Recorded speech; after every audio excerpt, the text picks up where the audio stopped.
भगवान शिव से विलग होकर अपने शरीर को भस्म किया, हिमालय के यहां जाकर के पार्वती जी के रूप में प्रकट हुए। हिमालय पुत्री पार्वती बाल्यावस्था से ही निरंतर ध्यानस्थ रहना शिव अनुराग में। जब किशोर अवस्था हुई, किसी से कोई संभाषण नहीं करती थी माता जी, हर समय भगवान शिव के ध्यान में निमग्न रहना, कठोर तप करना शुरू कर दिया। जो बिल्व पत्र सूख कर गिर जाते थे, माता जी उसको अपने मुख में रख करके पा लेती। एक बिल्व पत्र, अपर्णा, शरीर सूखने लगा। माता जी का नाम अपर्णा, भारी तपस्या। भगवान शंकर को एकदम बोध हुआ कि सती का जन्म पार्वती के रूप में हिमालय के यहां हो चुका है और वो हमारे लिए कठिन तपस्या कर रही है। तो सप्त ऋषियों को बुलाया और उनसे कहा कि जाओ इनके प्रेम की परीक्षा लो। जानते हैं, सब कुछ जानते हुए भी ये होता है। जैसे लोग कहते हैं भगवान जानते हैं अपने भक्त को, तो परीक्षा क्यों लेते हैं? तो पढ़ाया तो टीचर ने ही है, तो सालाना परीक्षा तो होगी ही कि तुम क्या पढ़े हो। ऐसे ही तुम्हारे प्रेम की परीक्षा होगी। तुम हरि को चाहते हो या हरि की रची हुई माया को? हरि की हुई रची हुई माया में आकर्षित हो गए तो 0 आ जाएगा। और हरि की तरफ देखते रहे, माया से बच गए तो नंबर आ जाएंगे। 100 के 100 आते हैं, यहाँ 98-96 नहीं आते। 2 ही चैप्टर हैं, हरि पसंद कर रहे हो या हरि की माया। हर भक्त के सामने आता है, तो प्राय लड्डू ही खाने को मिलता है। बचता वही है जो मामे वे प्रपद्यन्ते माया में तम तरंति थे, केवल हरि। पार्वती पहि जाई तुम प्रेम परीक्षा लेहु, गिरिहि पेरि पठयहु भवन दूरी करेहु संदेहु। हे सप्त ऋषियों, जाओ, हमारी आज्ञा है, पार्वती की प्रेम की परीक्षा लो। यदि पास हो जाए तो उनको तपस्या से निवृत्त करो। बोलो महादेव जी प्राप्त हो जाएंगे। जाओ भवन को चली जाओ, तपस्या की आवश्यकता नहीं। ऋषियों ने जाकर के पार्वती जी को देखा, मानो मूर्तिमान तपस्या विराजमान हो, अस्तिमात्र हो रहे शरीर, सूखे पत्ते बिल्व के। मुनि बोले, हिमांचल नंदिनी, इतना कठोर क्या प्राप्त करना चाहती हो? किसकी आराधना कर रहे हो? तुम्हारा लक्ष्य क्या है? यदि हम सुनने के अधिकारी हो तो आप कृपा करके बता सकती हैं। पार्वती जी ने कहा, मन बड़ा सकुचाता है आपसे ये बताने में। आप लोग कहीं मेरी हंसी ना उड़ा दें जो मेरा लक्ष्य है। मैंने भी बहुत सिखाने की कोशिश की, लेकिन मेरा मन नहीं मान रहा, हट पकड़ लिया है। क्योंकि मेरे गुरुदेव ने मुझे जो आकर के बचपन में बता दिया, मैं वही हृदय से स्वीकार कर ली। मनुहट परा सुनई न सिखावा, चहत बारी पर भीति उठावा। नारद कहा सत्य सुई जाना, बिनु पंखन हम चाही उड़ाना। मुनियो, वैसे आप भी हंस दोगे, ऐसा लगता है जैसे हम भारी प्रबल धारा में बालू का बांध बनाना चाहती हैं। कहां भगवान शिव और कहां मैं? मेरे गुरुदेव नारद ने बचपन में आकर के कहा तुम्हारे पति देवाधिदेव महादेव होंगे। बस मैं तब से अपने पति की प्राप्ति की आराधना कर रही हूं। पता नहीं आप मेरी बात सुनकर हंसेंगे कि मानो बिना पंख के मैं आकाश को छूना चाहती हूं। ऋषि हंस पड़े और कहा, बात तो सही है, पर्वत से उत्पन्न हुई हो तो इसलिए तुम्हारी बुद्धि भी हमें लगता है जड़ ही है। नारद के उपदेश से आज तक किसी का घर बसा है? नारद के उपदेश से किसी का घर बसा है? अरे जिस जिसका उपदेश किया उसको बैरागी बना दिया, गृहस्थी तो बनाया नहीं। नारद उपदेश सुनकर किसी का घर बसा हो ऐसा तक प्रमाण नहीं है। देखो, दक्ष के पुत्रों को उपदेश किया, 10,000 को 1,000, लौट कर नहीं आए, सब बैरागी बन गए। चित्रकेतु को उपदेश किया, घर चौपट हो गया। प्रहलाद जी को उपदेश किया, पूरा हिरण्यकश्यप का नाश हो गया। नारद सिख जे सुनहि नर नारी, अवसि होई तजी भवनु भिखारी। हमारे गुरु नारद जी की जो सीख सुना बर्बाद हो गया, बाबा जी बन गया, भजना नंदी बन गया। वैसे हम बताएं, नारद जी हैं बड़े कपटी, ऊपर से साधु का चिन्ह है, अंदर से कपट। क्या कपट? उसके संसार का नाश कर देते हैं, भगवान से जोड़ देते हैं। मुझे नारद जी की बात कम समझ में आती है।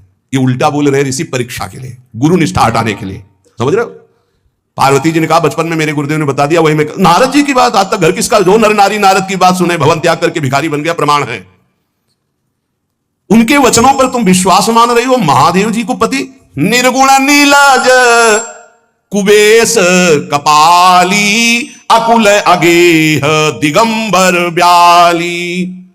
नारद जी ने तुम्हें भगवान शिव को पति बिल्कुल निर्गुण, समझो निर्गुण का मतलब दूसरा भी अर्थ होता है और एक अर्थ होता है कि कोई गुण नहीं। नीलाज, नंगे धड़ंगे घूमते कभी कभी। दिगंबर, कोई लज्जा नहीं।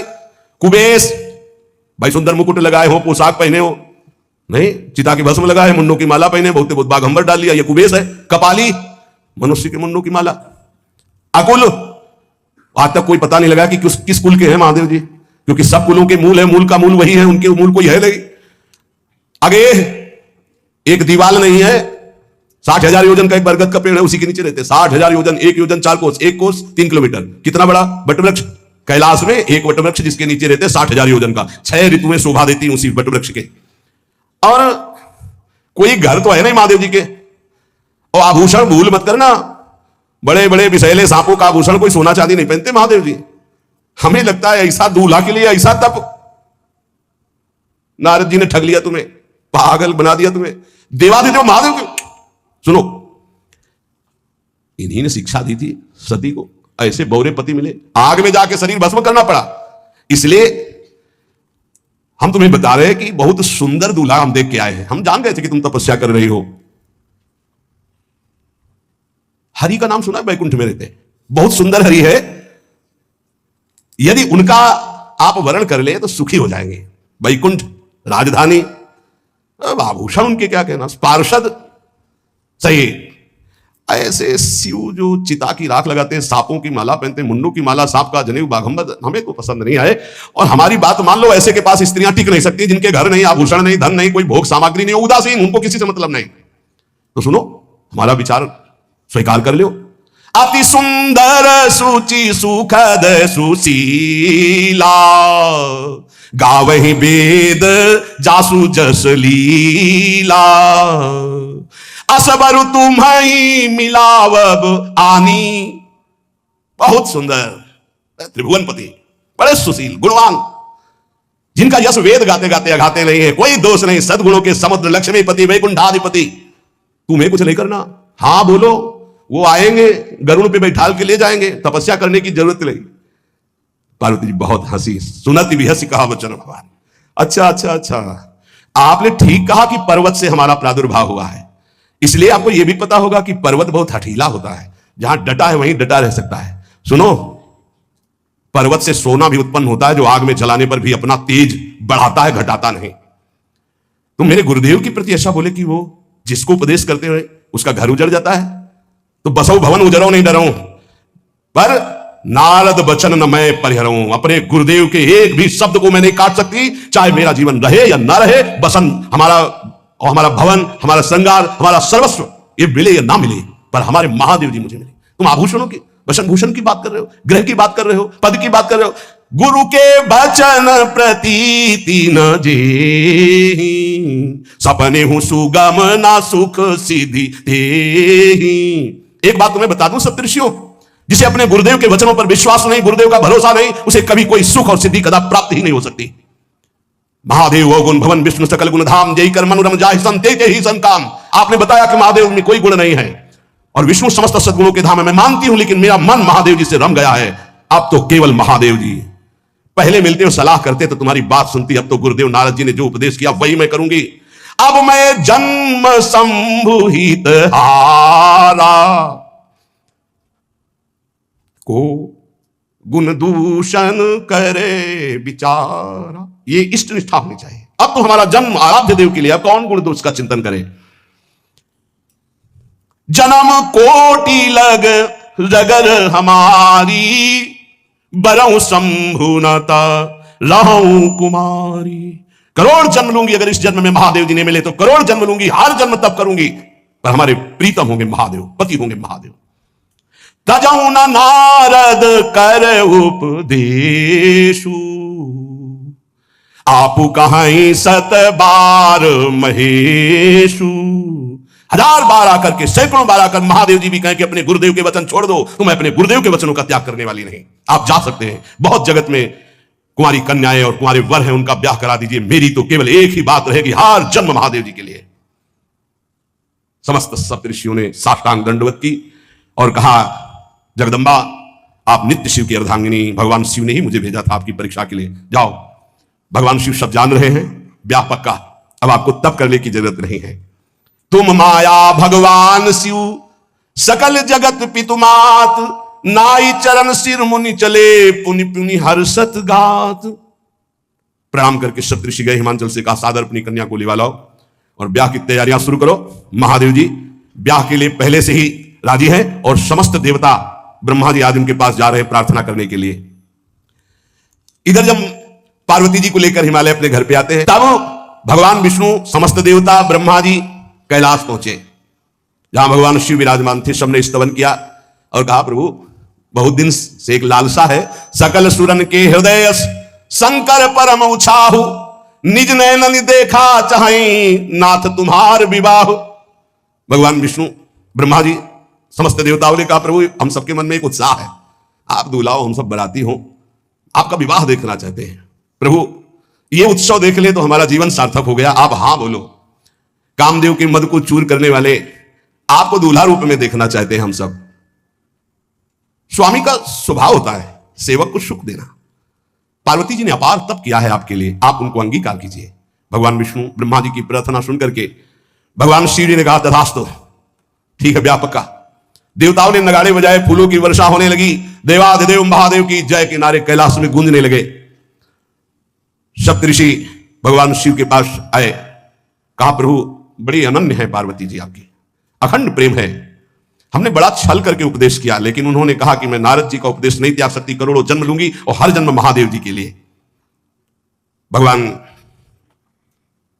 शिव जी की आंतरिक वृत्ति जो पार्वती जी की प्रीति की है उसे कोई नहीं जानता। बहुत विरह में रहे, ऐसा न समझे कि देवादिदेव महादेव जी परम उदासीन है, नहीं, सती जी के वियोग में बड़ी विचित्र दशा महादेव जी की हुई थी। सप्तऋषि फिर गए पार्वती जी के पास और कहा, बीच में घटना घट गई, कामदेव गया था, महादेव जी की समाधि को भंग किया, तो महादेव जी ने कामदेव को भस्म कर दिया, तो ब्याह का मतलब क्या रह गया? भवानी ने कहा, तो तुम क्या अभी तक भगवान शिव को कामयुक्त देखते थे क्या? क्या तुम समझते हो तुम्हारे जान काम अब जा रहा? अरे अब लगे शंभु रहे सभी कारा, तुम्हारी नजर में अभी तक भगवान भिखारी थे और अब काम को भस्म किया है। अरे हमने भगवान शिव की आराधना की, हमारे जानी सदा शिव जोगी, अज अनवद्य अकामो अभोगी। मैंने तो शिव को सदा ही योग संपन्न ब्रह्मबोध देखा है। वचन और कर्म से, मन से मैंने यदि भगवान शिव को अपना स्वामी माना है, योगी, अजन्मा, अनिंद्य, काम रहित, भोगहीन, तो निश्चित मुझे प्राप्त होंगे। भगवान शिव के पास फिर सप्तऋषि के बोले, प्रभु गजब की निष्ठा है, केवल आपके प्रति प्रेम है। ब्रह्मा जी ने लगन रची, सप्तऋषियों को बुलाया और कहा, ब्याह दोनों तरफ, ये लड़की पक्ष की लगन, ये वर पक्ष की लगन। ब्याह तय हो गया, दिन नक्षत्र घड़ी, नगाड़े बजने लगे देवताओं के लिए, सुमन वृष्टि हुई। ब्रह्मा जी ने सबको बुलाया, हिमालय ने सबको निमंत्रण दिया, बड़े बड़े पर्वत भेंट लेके आ रहे हैं, बड़े बड़े रसनिधि समुद्र भेंट लेकर के आ रहे हैं। वहां भोजन पान के लिए हिमालय के पास कोई कमी थोड़ी थी, रस की नदियां बह रही थी, विविध प्रकार के रस, विविध प्रकार के फल, विविध प्रकार के भोग वहां सब व्यवस्थित किए जा रहे हैं। ब्रह्मा जी ने कहा, देखो सबसे पहले नारायण की समाज रहेगी, दूल्हे की नहीं रहेगी, नहीं तो गाली ही पड़ेगी। हिमालय के यहां प्रवेश पाने के लिए बरातियों में सबसे पहले नारायण, फिर देवराज इंद्र का परिकर, वायु देवता, अग्नि देवता, सबसे पीछे दूल्हा की बारात। बात तय हो गई, ऐसे ऐसे सब लगे सवारन सकल सुर, वाहन विविध विमान, हो ही सगुन मंगल सुबद, करहि अप्सरा गान। सब अपने अपने वैभव संपन्न सब तैयार हो रहे हैं। बोले महाराज दूल्हे को तैयार किया जाए।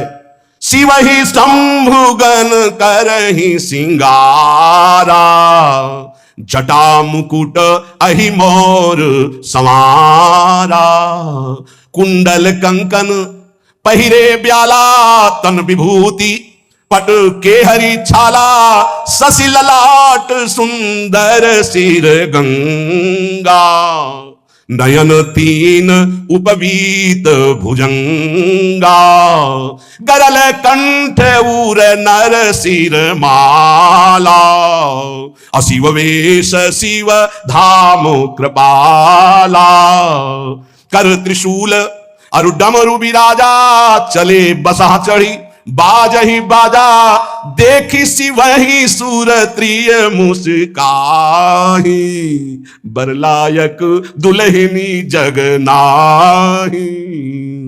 दूल्हे की तैयारी हो रही भाई, चिता की भस्म, चिता की भस्म, इसे पाउडर ले लिया, पहले चिता की भस्म लगाई गई, अब जटाएं बांधी गई।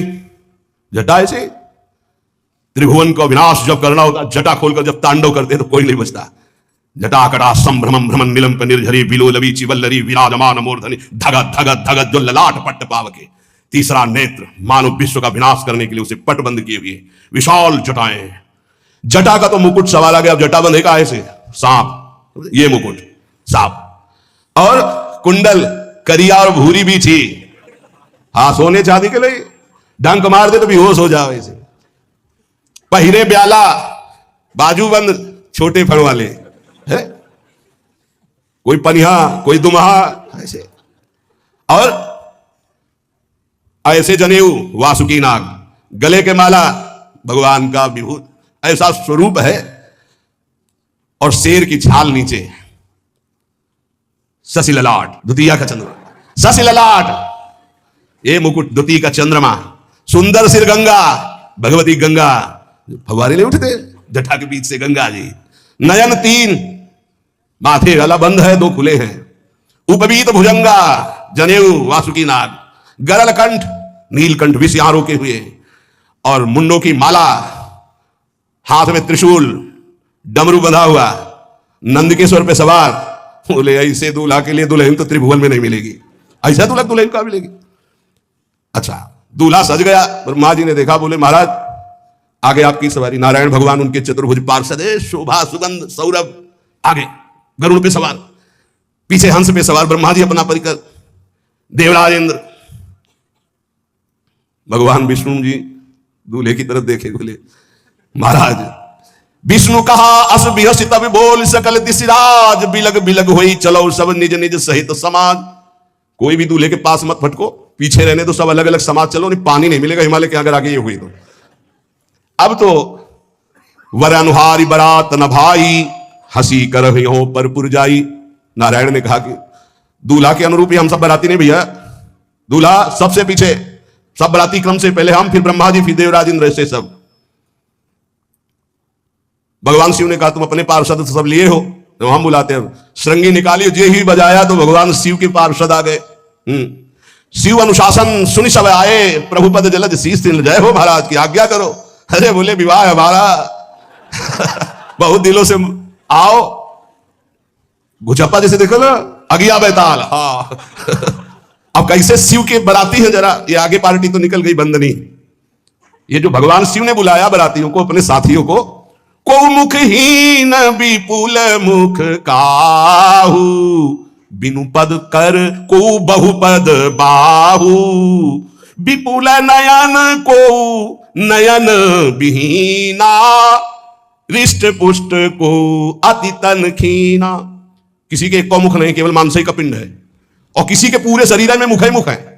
किसी के एक भी हाथ पैर नहीं है, लुढ़कता चल रहा है, और किसी के बहुत से हाथ पैर हैं। किसी के नेत्र नहीं है, किसी के बहुत नेत्र हैं, बड़ा विचित्र। किसी के हड्डी हड्डी है तो कोई बहुत मोटा है, कोई बहुत पतला है। तनखीन को अतिपीन, पावन को अपावन, गति धरे भूषण कराल, कपाल कर सब सद्य सोनित तन भरे, खरस्वान सुमर सुकाल मुख गण भेष, अगणित को गने बहुजिनस प्रेत, पिशाच जोगी जमात वर्णत नहीं बने, पिशाचिनी खून लपेटे नाच रहे। भगवान शिव का विवाह। और भूत और किसी के सुअर के मुंह, किसी के कुत्ता के मुंह, किसी के गधा के मुंह, बड़ा विचित्र भेष भगवान के शिव के पास। नाचहि गावें गीत, कौन अप्सरा गंधर्व नहीं, परम तरंगी भूत हो, ऐसे बच रहा है। ये गान हो रहा है, हड्डी हड्डी है भूत की, भगवान शिव के सामने नाच रहा है, गा कैसा शोभा होगी। खून लपेटे पिशाचनी, अगिया बैताल, रोड लाइट, अगिया बैताल, भगवान शिव की बरात। भूत प्रेत बड़े मौजियल, स्वामी का विवाह हो रहा है, खूब छिलक कर नाच रहे, देख ले तो मूर्छा आ जाए।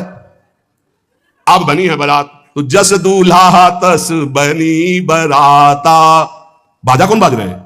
कोई गाल बजा रहा है, कोई मुंह बजा रहा है, वो बैंड थोड़ी बज रहे हैं, कोई चीख रहा है। तो जैसे अलग अलग नहीं, तुरही बज रही है, वहां कोई बाजे नहीं, सब भूत है, भूत प्रेत पिशाचनी, ऐसे स्वर निकल रहे हैं। अब भगवान शिव चले नंदी पर सवार होकर, जस दूल्हा तस बनी बराता।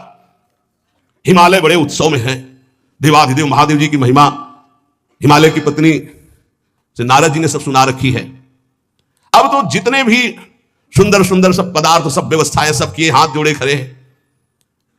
जगदम्बा जहां विराजमान है, वहां सिद्धियों की कौन सी कमी है। यह हुआ कि जय हो बारात पधार रही है, सामवेद का गान करते हुए गरुड़ पर विराजमान भगवान नारायण। सब हिमालय वासी ओहो धन्य है, धन्य, यही दूल्हा है, बराती है। दूल्हा तो भी बहुत है, सुंदर होंगे, सब देख के लुभायमान हो गए, नारायण परिकर सब। पीछे देखा हंस पर सवार भगवान ब्रह्मा जी, चतुर्मुख, वेद सब।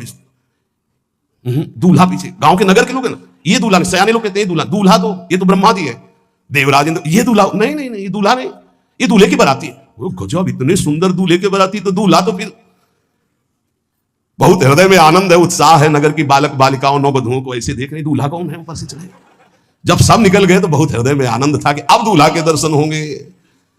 जो ही दूल्हा की पार्टी आई, शिव समाज जब देखन लागे, पिटरी चले बाहन सब, जितने अगवाली कर ले आए थे धोती संभाल के जान बचा के भागे।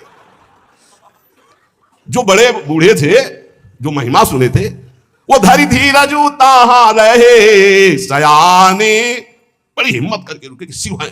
लेकिन जो नौजवान बालिकाएं बूढ़ी नौबहुएं, ये को वहां मंगलाचार में नहीं टिकी, सब अगवानी पे भाग पड़ी।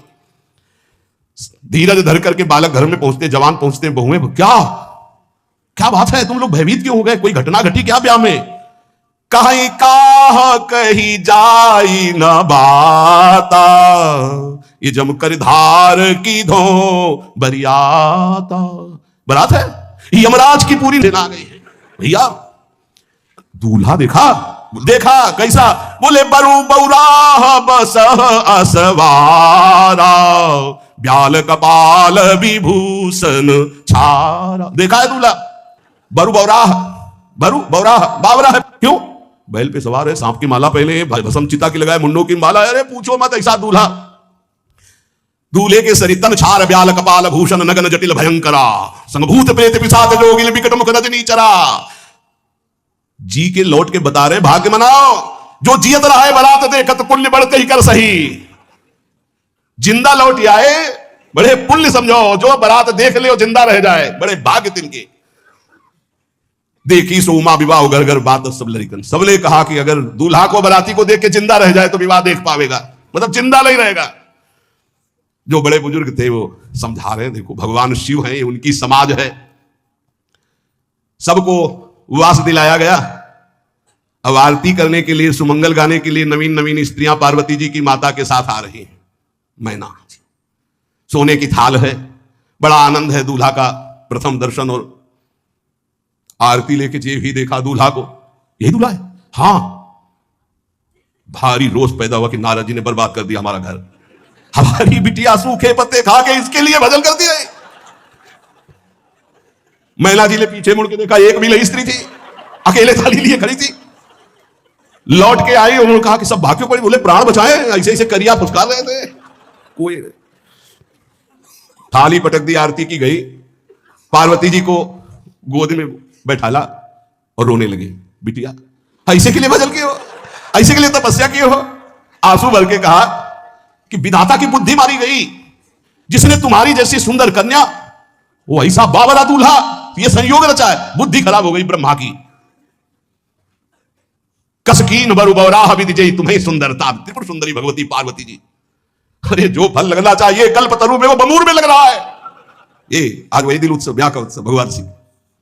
अच्छा तो मेरा निर्णय सुन लिया जाए मैना जी का, अगर मेरी बात नहीं मानी गई तो हिमालय के शिखर से अपनी बेटी को लेकर गिर के आत्महत्या कर लूंगी, ब्याह नहीं होने दूंगी, फाइनल। तुम सहित गिरते गिरो पावक जनो, आग में जल जाऊंगी अपनी बेटी को लेके, समुद्र में डूब जाऊंगी, लेकिन ऐसे बौरे बौरा जो ये बर है इसके साथ ब्याह नहीं होने दूंगी, पक्का। सब रोने लगी मैना जी का आदेश सुनकर। मैना जी कहती, हाय मैंने नारद जी का क्या बिगाड़ा था, नारद कर में कहा बिगाड़ा, भवन मोर जिन बसत उजारा। कितना बढ़िया सब चल रहा था, बेटी को उपदेश किया कि वर तुम्हारे शिव देवाधिदेव महादेव, बर्बाद कर दिया सब। ऐसा दूल्हा, सच्ची मैं ठगी गई नारद जी के द्वारा, पर अब अपना घर बर्बाद नहीं होने दूंगी। क्या जाने नारद जी बेटी का प्रेम क्या होता है, बांध कभी प्रसव की पीड़ा जानती है, क्या जाने बाबा जी है हमारी बेटी हो ऐसा दूल्हा।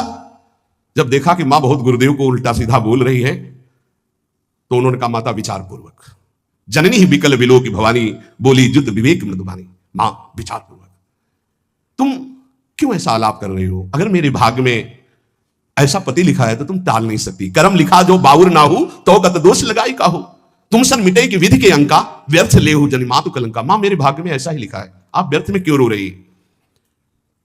जब पार्वती जी की ऐसी करुण बात सुनी तो सब स्त्रियां रोने लगी, विधाता को दोष लगा रही। नारद जी के पास हिमालय गए, बोले हम तो संभाल लेंगे, घर में सब गड़बड़ हो गया।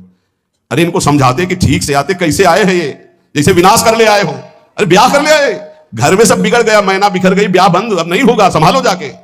नारद जी गए और जाकर के मैना को कहा, देखो ये इनका बाहरी रूप है, ये जो आपके यहां पार्वती के रूप में जन्मी, ये नित्य इनकी अर्धांगिनी सती है, जो यज्ञ भवन में शरीर छोड़ करके आपके यहां जन्मी, ये इनकी नित्य संगिनी है, आप ऐसा शोक मत कीजिए। नारद जी विविध प्रकार से माता को समझाया। इनके द्वारा एक भ्रम हो गया था, तो इनको शरीर त्यागना आवश्यक हो गया।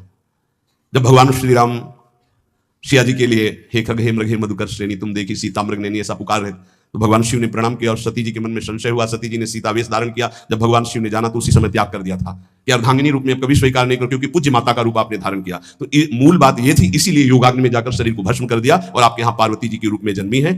जब नारद जी ने बताया कि आप बिल्कुल धैर्य रखिए, भगवान शिव का वैभव आपने देखा नहीं, इनका बाहरी रूप है, समझाया मैना को तसल्ली की। बोले अभी दूल्हा रूप आपको दिखाते हैं, आप चुप रहिए। तब मैना के हृदय में कुछ शांति हुई।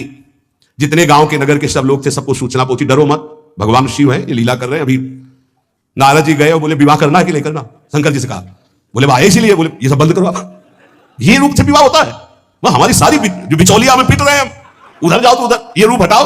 बोले कौन सा रूप धारण करें, दूल्हा रूप धारण करो। भगवान शिव ने जे भी, बहुत सुंदर शिव है, कर्पूर गौरम जैसे चिदानंद, 16 वर्ष की अवस्था, हाथ में दर्पण और अद्भुत मुकुट धारण की हुई, जटाएं ढकी हुई, गौरवर्ण, वो सुंदर रूप जो देखे सो मोहित हो जाए। ध्याये नित्यम महेशम रजति किरणिभं चारु चंद्रावतन सम। कैसा सौंदर्य रूप महादेव जी का। चलो अब जो देवनार के लिए सब शुभ नौवधुएं सब मैना जी को बुलाया, देखो दूल्हा है, एक एक कदम ऐसे चल रहे, संभाल संभाल के जैसे चलना सीख रहे हो, तांडव करने वाले चरण है। नारद जी ने तो अब नहीं, नव किशोर अवस्था, हाथ में दर्पण, वो सुंदर रूप भगवान शिव का, एक एक कदम बारात में जो देखे सो मोहित।